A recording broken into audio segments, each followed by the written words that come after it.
The dust hung so thick in the air that July afternoon in 1878 that Clara Greene could taste the grit between her teeth as she stood outside the broken-down supply store in La Junta, Colorado, staring at the empty shelves through the cracked window.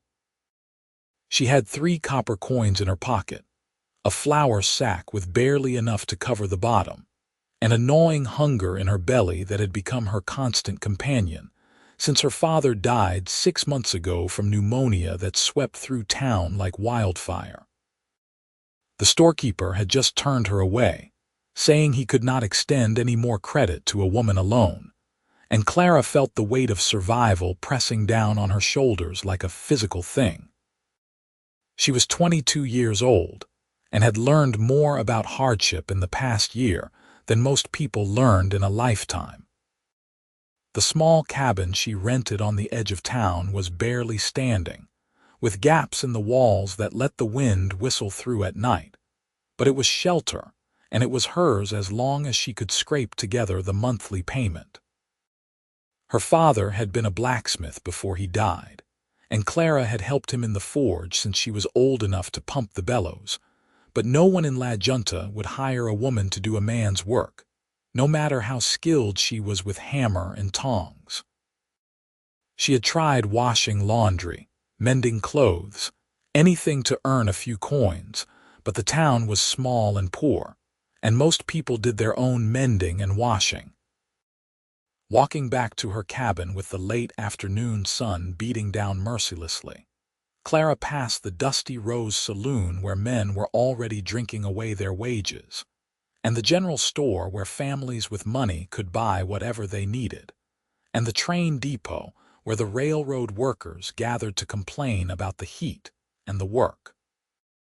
She kept her head down and her steps quick, because she had learned that a woman alone drew attention she did not want, especially from men who had been drinking or men who thought they could take advantage of someone with no family to protect her.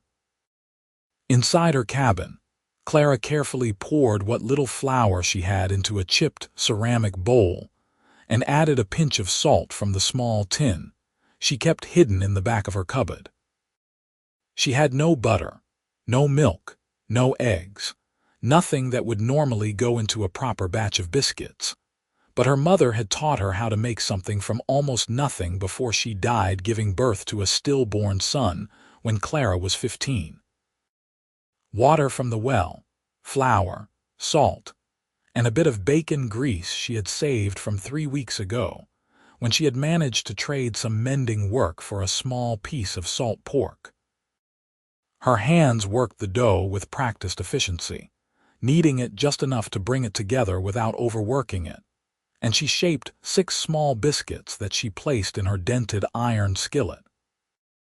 The fireplace was her only source of heat for cooking, and Clara had become expert at banking the coals just right to create an even temperature.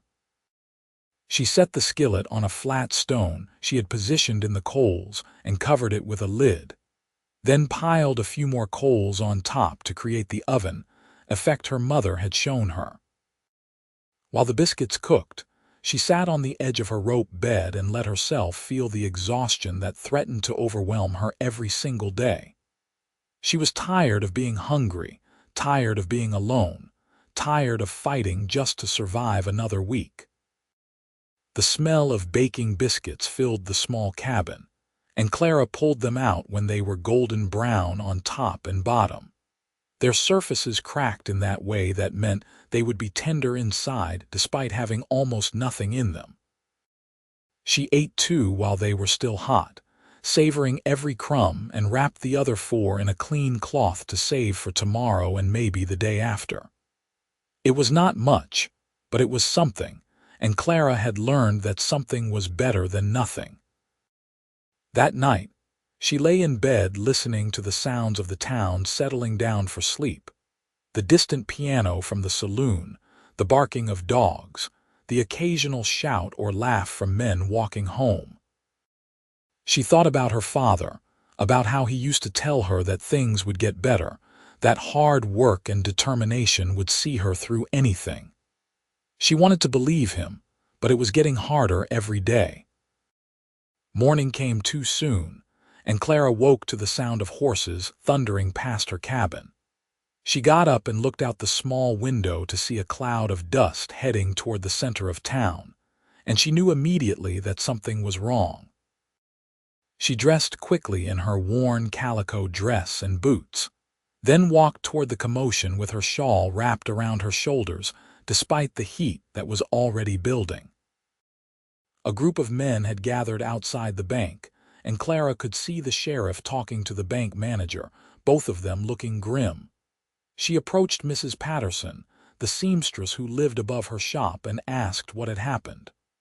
"Robbery," Mrs. Patterson said, her face pale.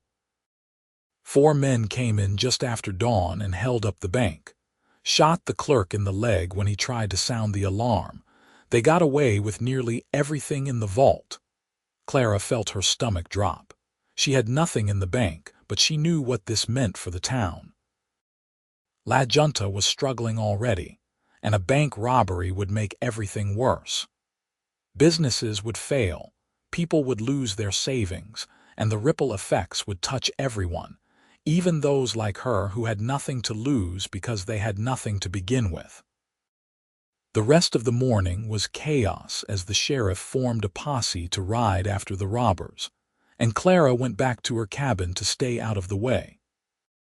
She ate one of her saved biscuits and tried to figure out how she was going to make it through the next week with almost no flour left and no prospects for earning any money. She was sitting on her front step, staring at the dusty road, when she heard the sound of a horse approaching at a slow walk. The rider was a cowboy, tall and lean in the saddle, with a black hat pulled low over his face and dust coating every inch of him and his horse.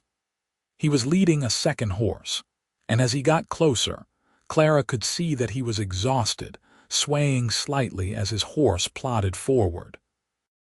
He pulled up in front of her cabin and looked down at her with eyes so blue they startled her even through the weariness that clouded them. "Excuse me, miss," he said, his voice rough and dry. "Could you spare some water for me and my horses? I have been riding since yesterday morning and my canteen ran dry hours ago." Clara stood up quickly. "Of course.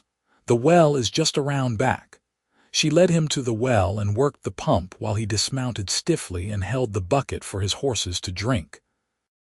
They drank deeply, and then he splashed water on his face and neck, washing away some of the dust.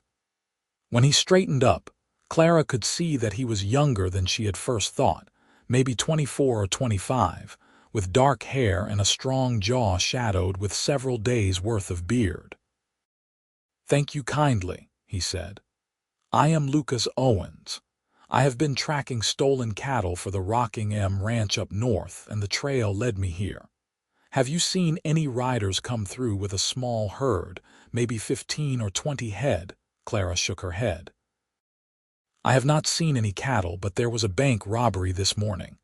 4 men held up the bank and rode out heading east. The sheriff and a posse went after them a few hours ago." Lucas swore under his breath. "How long ago did they leave?" "Maybe 3 hours now." He nodded, his jaw tight. "I need to rest these horses for a bit before I can ride out again.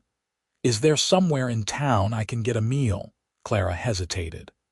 The saloon served food, but it was expensive and not very good. The boarding house had meals for guests, but Lucas would have to pay for a room as well. She made a decision that surprised her even as the words came out of her mouth.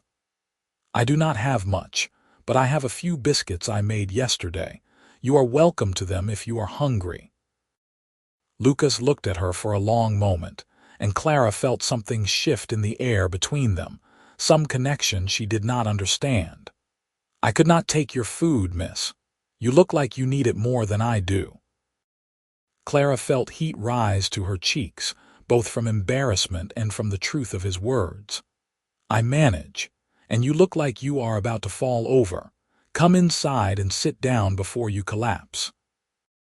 He followed her into the cabin, ducking slightly to clear the low doorframe, and Clara suddenly saw her home through his eyes, the bare walls, the rickety table, the rope bed in the corner. She felt shame wash over her, but Lucas did not seem to notice or care about the poverty around him. He sank onto the wooden chair by the table with a groan of relief, and Clara unwrapped the 3 remaining biscuits and set them in front of him along with a cup of water from the well. "I cannot take all of these," he protested, but Clara could see the hunger in his eyes. "Eat," she said firmly. "I already had mine this morning." It was a lie, but she told it easily because she could see that he needed the food more than she did right now. Lucas picked up one of the biscuits and took a bite, and Clara watched his expression change from polite gratitude to genuine surprise. "These are good," he said after he swallowed. "Really good. What did you put in them?" Clara shrugged. "Flour, water, salt, a bit of bacon grease. Nothing special." Lucas ate the first biscuit in 4 bites, then reached for the second. "I've had biscuits in fancy restaurants that were not half as good as these. You have a real talent, Miss Greene. Clara Greene. Miss Greene, these might be the best biscuits I have ever had." Clara felt a warmth spread through her chest that had nothing to do with the heat of the day. It had been a long time since anyone had complimented her on anything, and she had forgotten how good it felt to be appreciated. She watched Lucas eat the second biscuit and then the third, and he did not stop until every last crumb was gone, even using his finger to pick up the bits that had fallen on the table. "Thank you," he said when he finished. "You have no idea how much I needed that.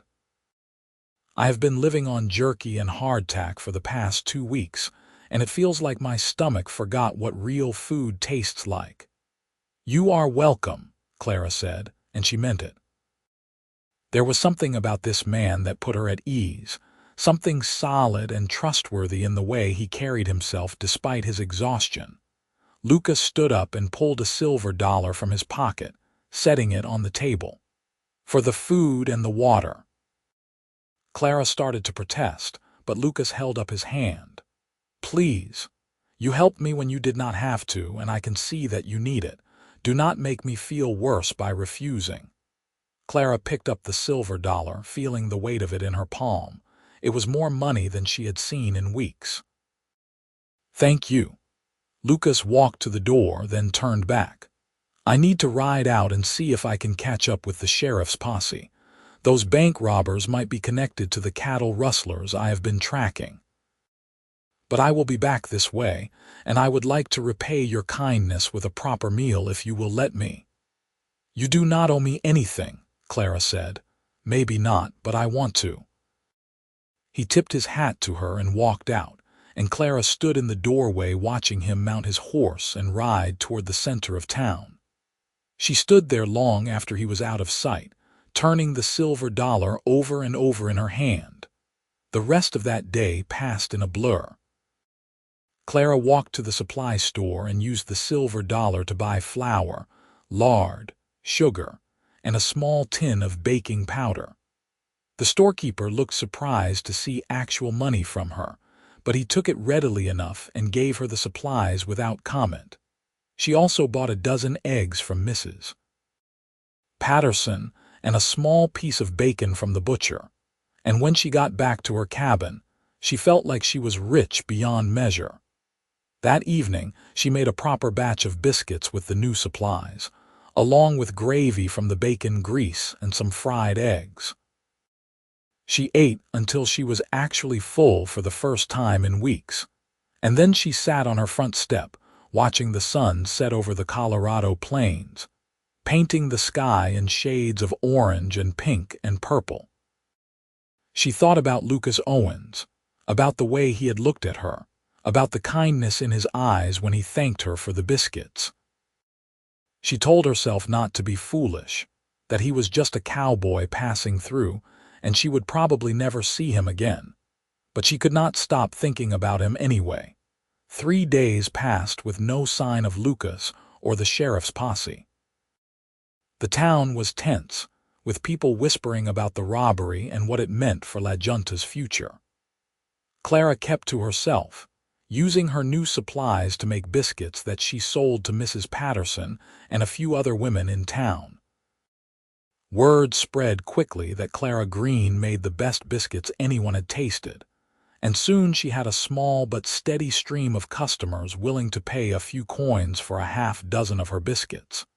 It was not much money, but it was enough to keep her fed and to start saving toward next month's rent. Clara felt hope stirring in her chest for the first time in months, a fragile thing that she was afraid to examine too closely for fear it would disappear. On the fourth day, the posse rode back into town empty-handed. The robbers had gotten away clean, disappearing into the rough country east of La Junta, where tracking was nearly impossible. The town's mood grew even darker, and Clara heard talk that the bank might close, which would be a disaster for everyone. Lucas did not return with the posse, and Clara tried not to feel disappointed. She told herself she had been right, that he was just passing through, that she should focus on her biscuit business and not on a cowboy she had met for less than an hour. But then, on the evening of the seventh day, she heard a horse outside her cabin just as the sun was setting. She opened the door and there was Lucas, looking less exhausted than before but still dusty from the road. He was holding a package wrapped in brown paper, and when he saw her, his face broke into a smile that made Clara's heart skip in her chest. "Miss Greene," he said, dismounting, "I told you I would come back." "So you did," Clara said, trying to keep her voice steady. "Did you catch the robbers?" Lucas shook his head. "Lost their trail in the Badlands, but I think they are the same gang that has been stealing cattle all up and down this part of Colorado. I sent word to the territorial marshal, and there will be wanted posters going up soon." He held out the package. "I brought you something." "To thank you properly for those biscuits." Clara took the package, feeling the weight of it. "You did not have to do this." "Open it." Inside the paper was a 5-pound bag of flour, a pound of real butter wrapped in wax paper, and a small jar of honey. Clara felt tears prick her eyes and she blinked them back quickly. "This is too much." "It is not nearly enough," Lucas said quietly. "I have been thinking about those biscuits for the past week, and about you. I was wondering if you might make some more, and let me take you to dinner at the boarding house. I know the food there is not fancy, but it is better than what I have been eating on the trail." Clara looked up at him, at the hope and uncertainty in his blue eyes, and she made another decision that would change her life. "I will make the biscuits, but why don't you come back here instead? I can make us dinner, and it will be better than anything at the boarding house." Lucas's smile widened.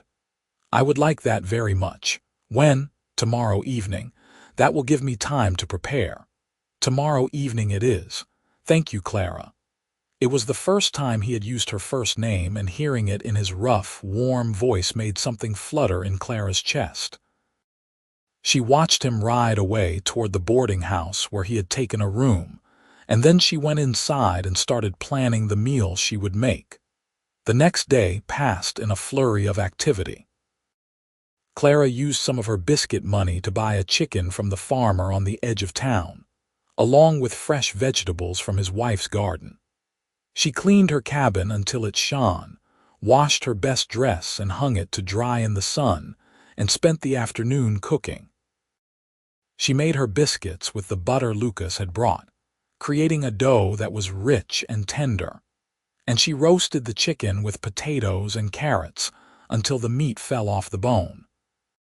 She made gravy from the drippings and even baked an apple pie with some of the flour, and a few apples she traded for with Mrs. Patterson. When Lucas knocked on her door just as the sun was setting, Clara felt her heart hammering in her chest. She had washed her hair and pinned it up, put on her good dress that was faded but clean, and she felt prettier than she had in months. She opened the door and saw Lucas standing there in clean clothes, his hair still damp from washing, his hat in his hands. "Come in," she said, and Lucas stepped inside and stopped, looking around at the table set with her mismatched plates and cups, at the food steaming on the stove, at the effort she had put into making this evening special. "Clara, this looks amazing," he said, and the admiration in his voice was real.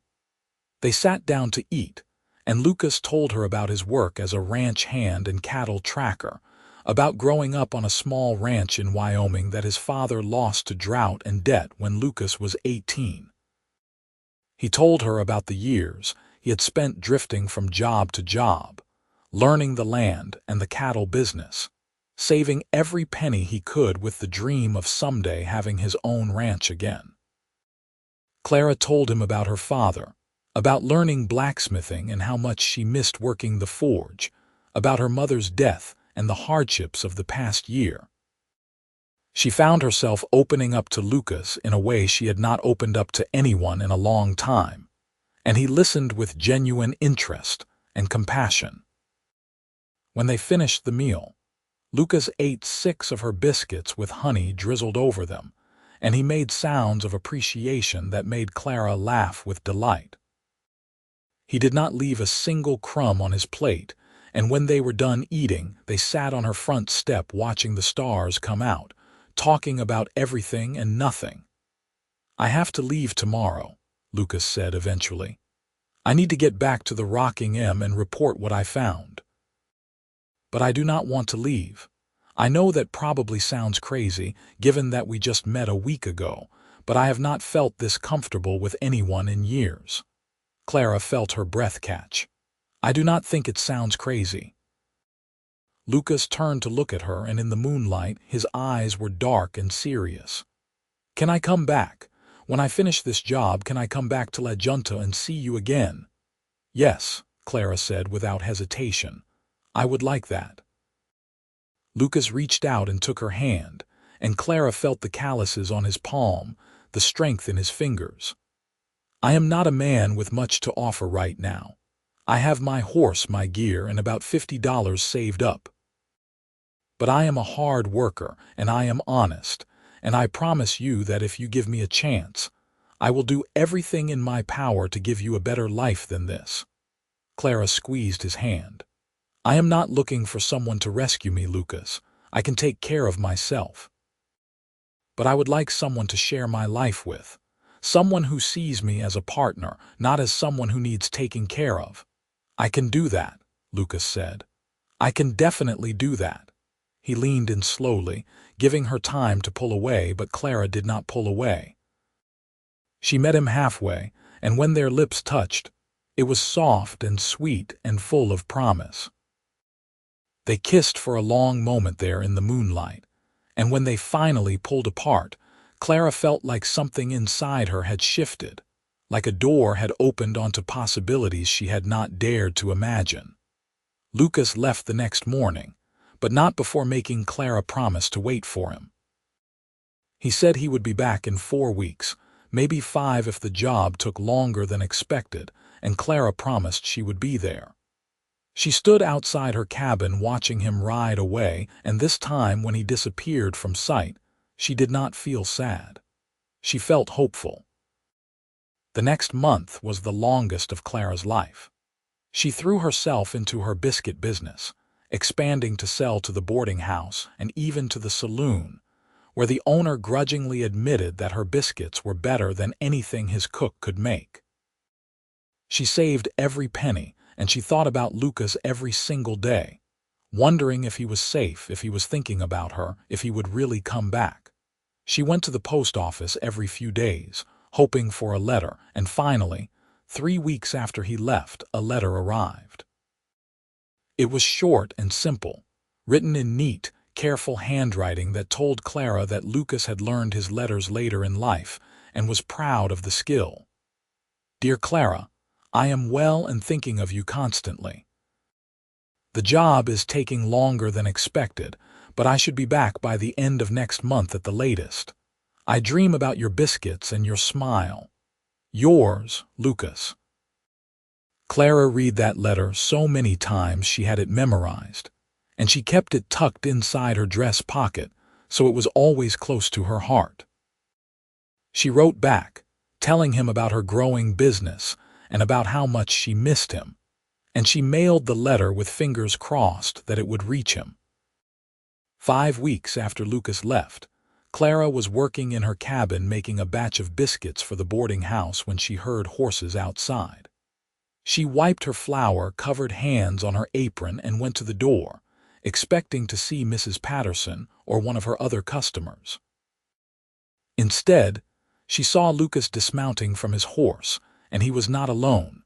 Behind him was a wagon driven by an older man with gray hair and a weathered face, and in the back of the wagon were Clara's meager possessions, along with tools she recognized from her father's forge.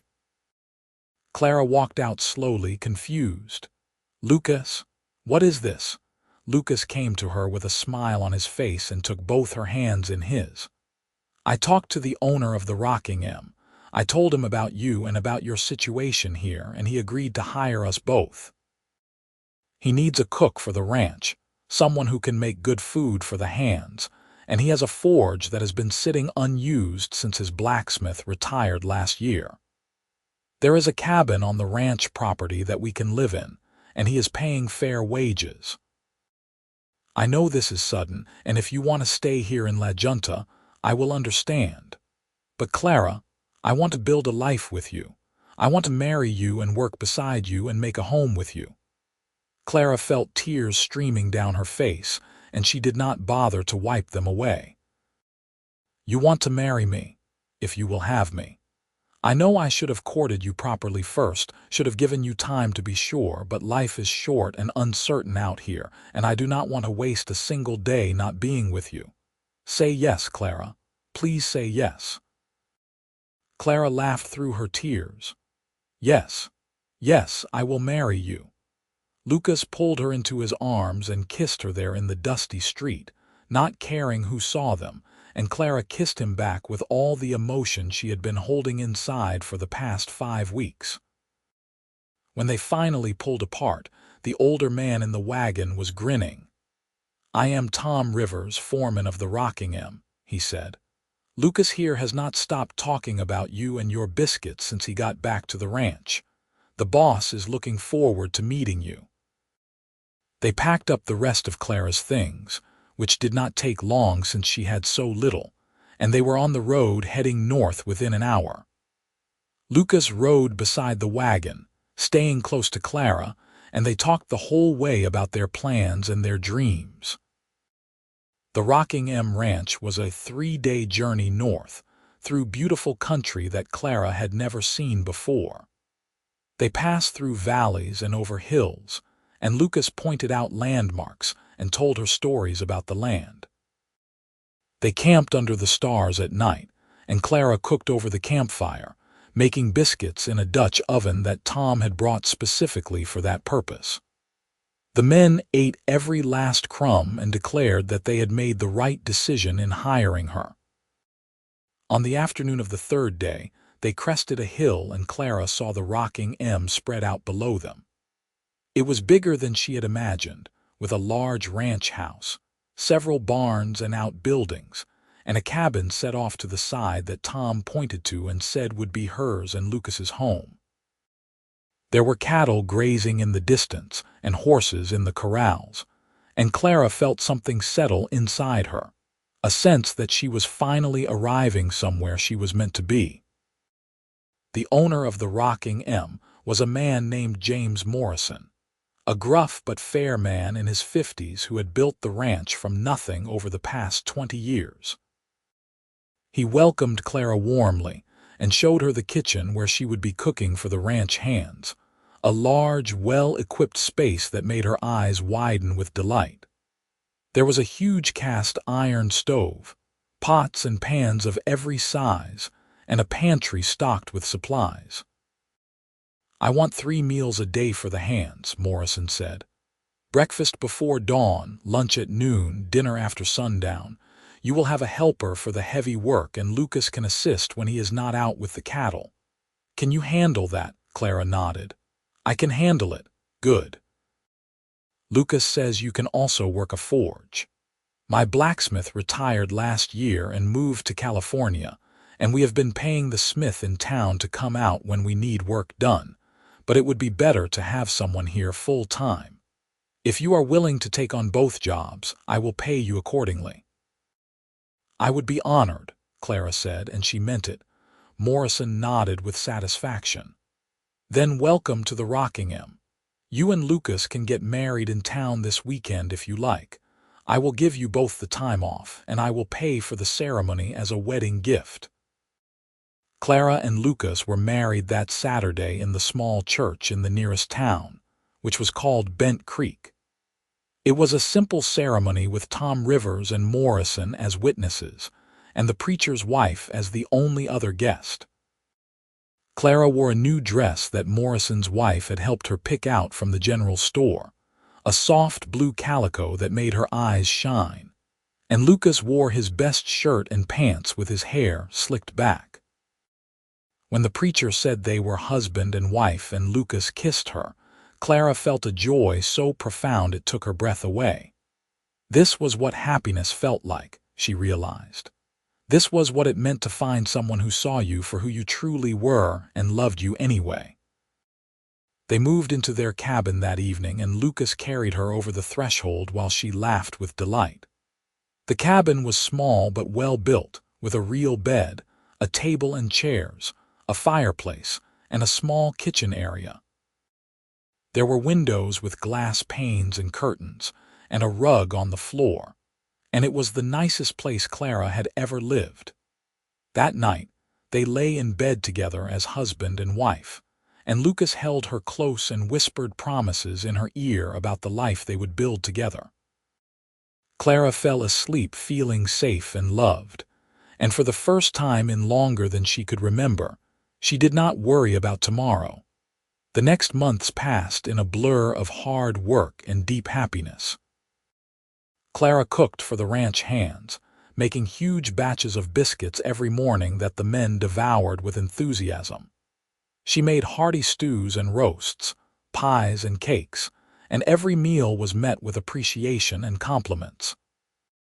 She also took over the forge, repairing tools and shoeing horses, making hinges and nails and anything else the ranch needed. The work was hard and the days were long, but Clara thrived on it. Lucas worked the cattle, riding out every day with the other hands to check on the herds and fix fences and do all the endless tasks that running a ranch required. But no matter how tired he was when he came home, he always had a smile for Clara and a kiss for his wife. They grew closer every day, learning each other's rhythms and habits, building a partnership based on respect and affection. 6 months after they were married, Clara realized she was pregnant. She told Lucas one evening after dinner, and he picked her up and spun her around despite her protests that she was too heavy. He was overjoyed, and so was Clara, even though she was nervous about bringing a child into their still uncertain world. Morrison was pleased for them and told Clara to take it easy, but Clara refused to stop working until she absolutely had to.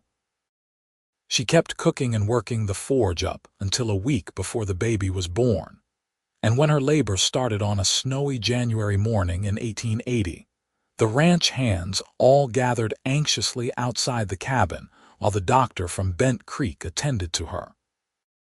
Lucas paced outside with the men, refusing to leave even when Tom told him to go take a walk and calm down.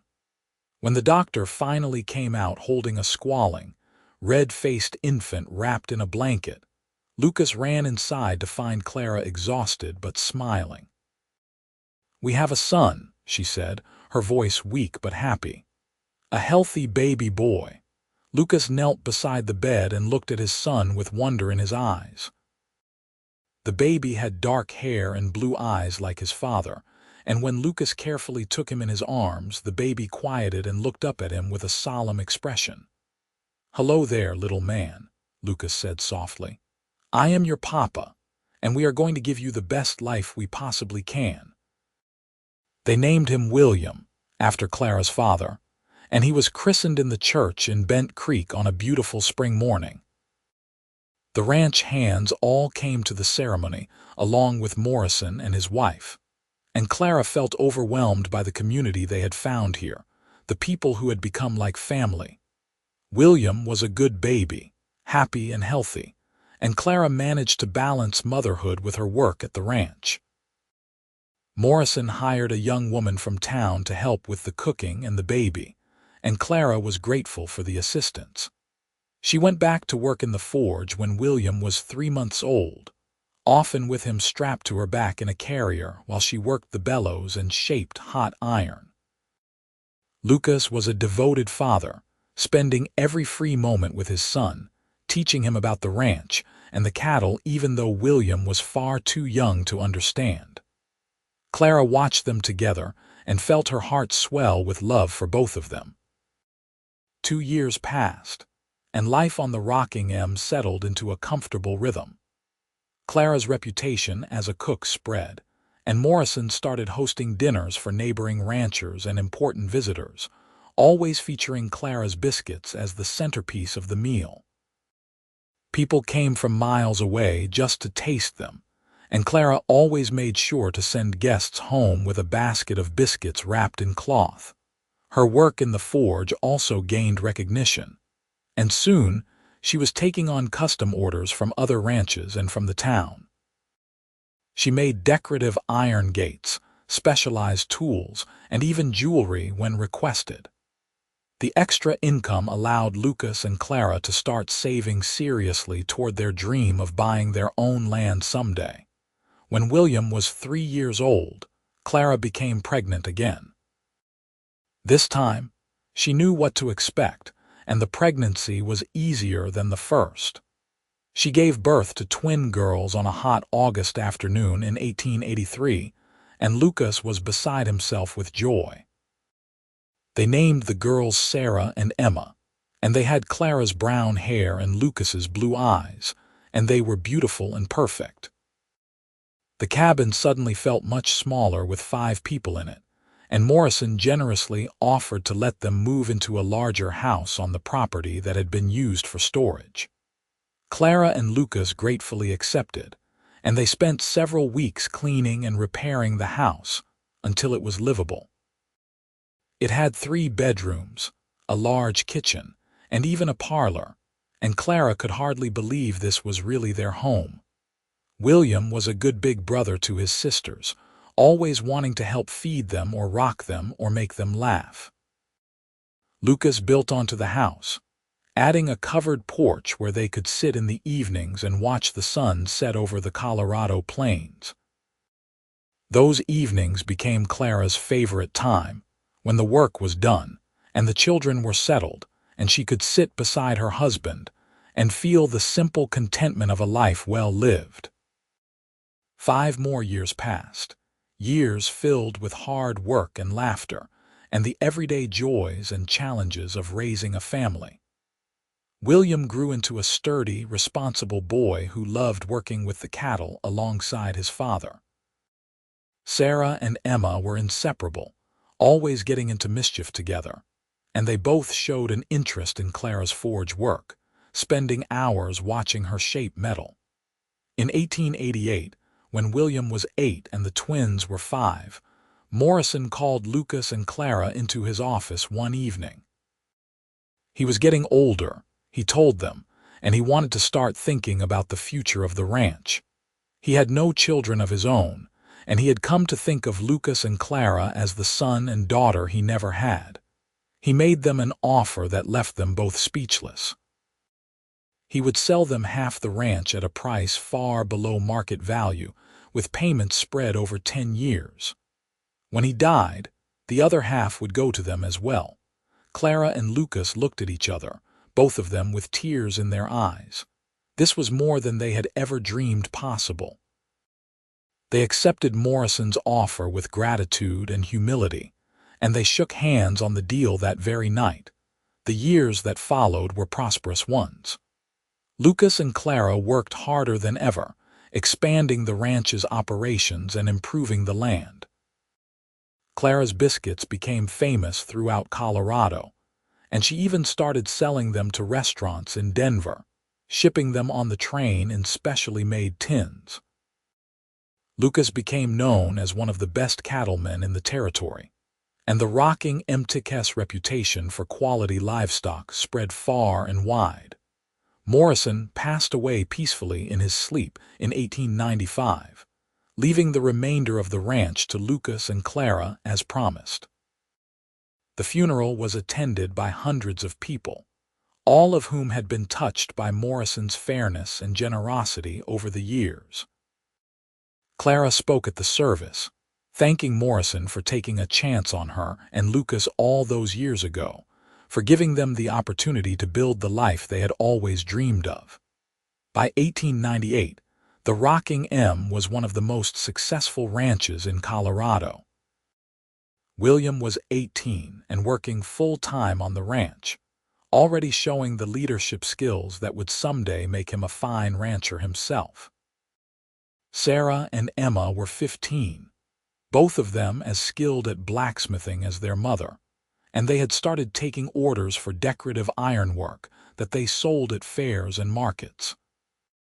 Clara and Lucas, now in their early 40s, would sit on their porch in the evenings and marvel at how far they had come from that hot July day in 1878, when a desperate woman made biscuits from almost nothing, and a hungry cowboy ate every last crumb. That chance meeting had changed both their lives forever, had given them a partnership built on mutual respect and deep love, had created a family and a legacy that would endure for generations. Lucas still insisted that Clara's biscuits were the best thing he had ever tasted, and Clara still made them at least once a week, using the same basic recipe her mother had taught her all those years ago. But now, she made them in a modern kitchen with every ingredient she could possibly need, and she made them not out of desperation but out of love, for a family that had grown far beyond anything she had imagined possible. On their 20th wedding anniversary, Lucas surprised Clara with a gift. He had commissioned a sign for the ranch entrance, beautifully crafted iron with the ranch's name and brand. But underneath, in smaller letters, were the words where everything started with biscuits. Clara laughed until she cried when she saw it, and then she kissed her husband and thanked him for remembering where they came from, for honoring the journey they had taken together. That sign became famous in its own right, and people would stop just to read it and smile at the story behind it. As the new century approached, Clara and Lucas looked forward to the future with hope and confidence. William was courting a nice young woman from Bent Creek, and there would likely be grandchildren before too long. Sarah and Emma were talking about opening their own blacksmithing business in Denver, though Clara secretly hoped they would stay close to home. The ranch was thriving, and they had more than enough money saved to be comfortable for the rest of their lives. But more than any material success, what Clara treasured most was the love she shared with Lucas. 20 years had not dimmed their affection for each other. If anything, it had grown deeper and stronger with time. They knew each other completely, could finish each other's sentences, could communicate with just a look.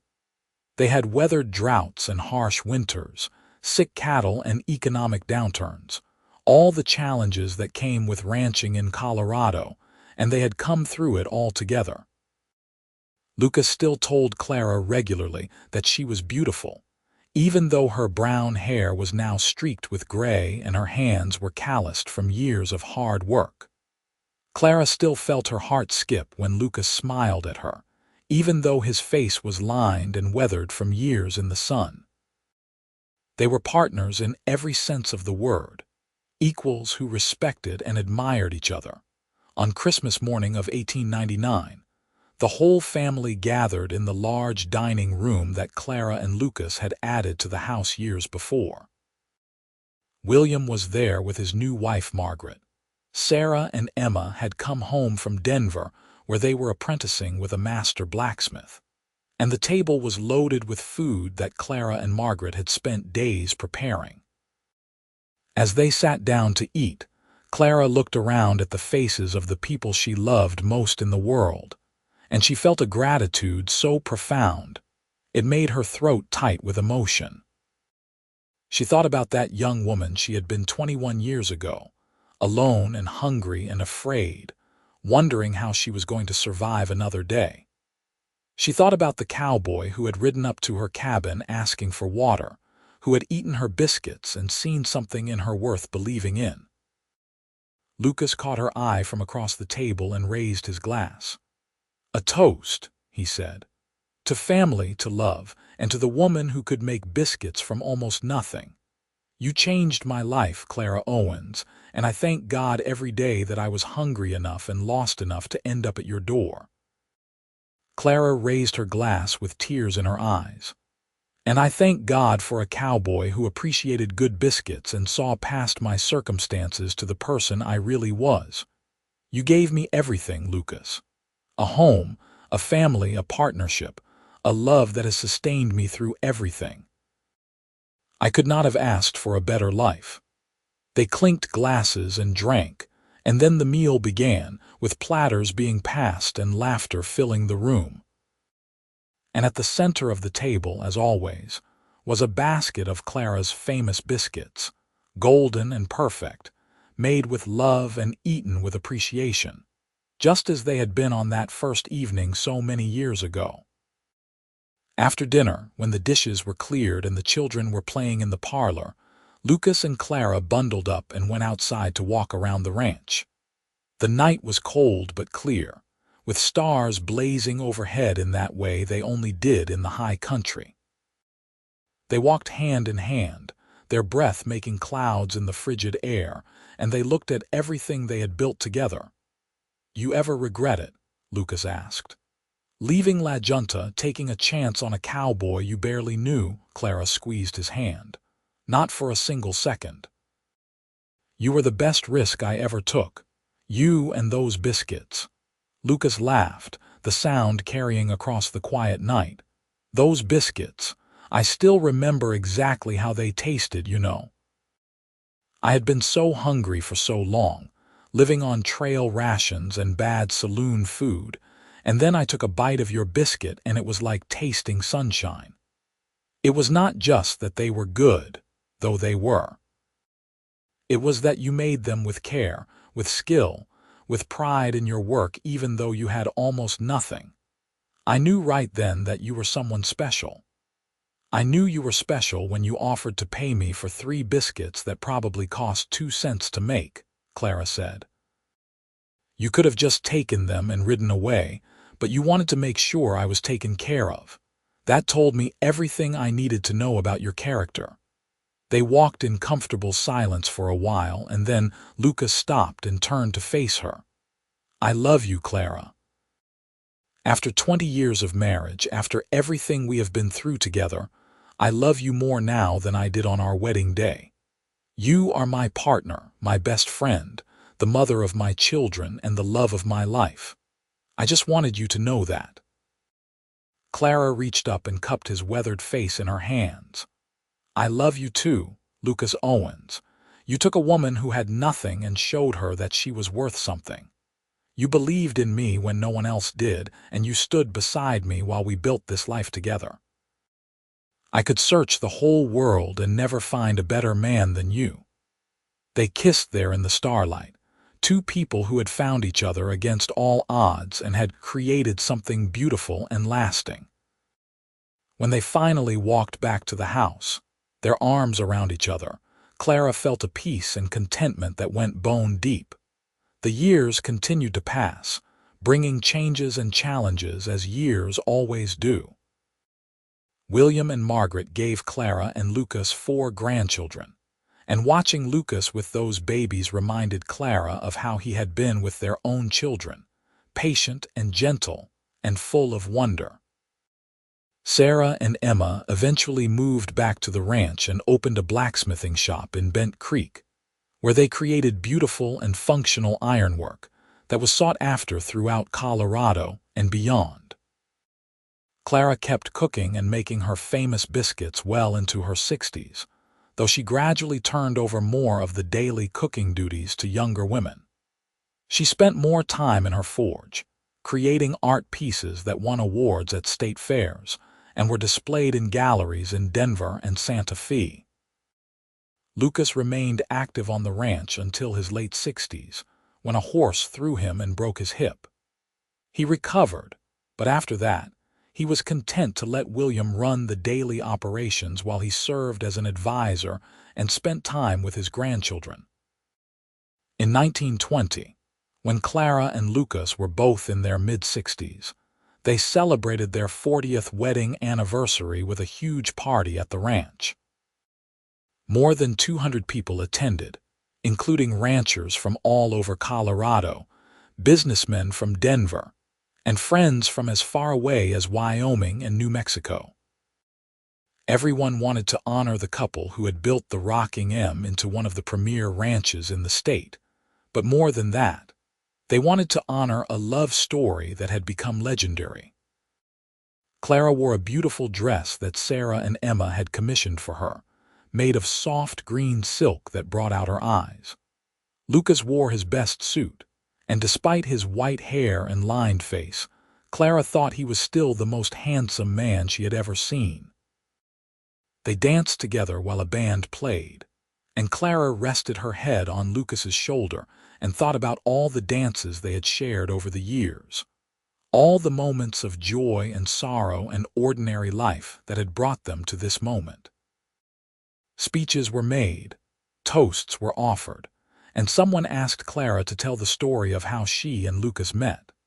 She stood up in front of all those people and told them about the hot July day in 1878 when she was at her lowest point, hungry and alone and afraid.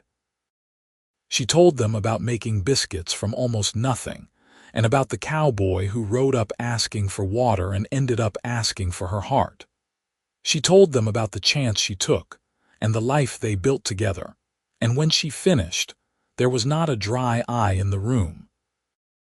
Lucas stood up and wrapped his arms around her, and the crowd erupted in applause. Clara buried her face in his shoulder and let the love and support of their community wash over her. This was what they had built, she realized. Not just a successful ranch or a famous recipe for biscuits, but a legacy of love and hard work and treating people fairly that would endure long after they were gone. They lived for another 15 years, growing old together with grace and dignity. Lucas passed away peacefully in his sleep in 1935, at the age of 82. Clara held his hand as he took his last breath, and she whispered to him all the things she had told him 1,000 times before, about how much she loved him, about how grateful she was for their life together, about how she would carry him in her heart until they met again. She grieved deeply for Lucas, but she did not fall apart. She had their children and grandchildren around her, and she had the ranch that they had built together. She kept working in her forge almost until the end, creating pieces that people still treasured generations later. She kept making her biscuits, teaching the recipe to her granddaughters and great-granddaughters, making sure that legacy would continue. Clara Greene Owens passed away in 1937, just 2 years after Lucas, at the age of 81. She died in her sleep in the house they had shared for so many years, surrounded by family and love. Her funeral was attended by hundreds of people, and William spoke about his mother's strength and resilience, about how she had overcome poverty and hardship to build a life of meaning and purpose. But what people remembered most was the love story. The tale of the woman who could make biscuits from almost nothing and the cowboy who ate every last crumb became part of Colorado folklore, a story that parents told their children and that was written about in local histories. The sign Lucas had made for the ranch entrance remained there for generations, weathered but still readable, a testament to where everything had started. The Rocking M Ranch remained in the Owens family, passed down through William and his children and their children after that. Every generation learned to make Clara's biscuits using her original recipe, and every generation heard the story of how their family began. It became a tradition that on Christmas morning, the whole family would gather and someone would make Clara's biscuits, and they would toast the memory of the woman who had started with nothing and built an empire, and the cowboy who had loved her enough to help her do it. In the end, Clara and Lucas's story was not about wealth or success, though they had achieved both. It was about two people who found each other when they both needed someone most, who built a partnership based on respect and affection, who weathered the storms of life together and came through stronger for it. It was about seeing past circumstances to the person beneath, about taking chances on love, about the simple magic of sharing a meal with someone and recognizing that you have found your home. And it all started with biscuits made from almost nothing, eaten by a hungry cowboy who left not a single crumb behind, who saw in those simple biscuits, and the woman who made them everything he had been searching for. That first bite led to a conversation, which led to a connection, which led to a love story that spanned decades and created a legacy that would last forever. Sometimes the most profound changes in our lives come from the simplest moments, from acts of kindness and leaps of faith, from biscuits and cowboys, and the courage to believe in something better.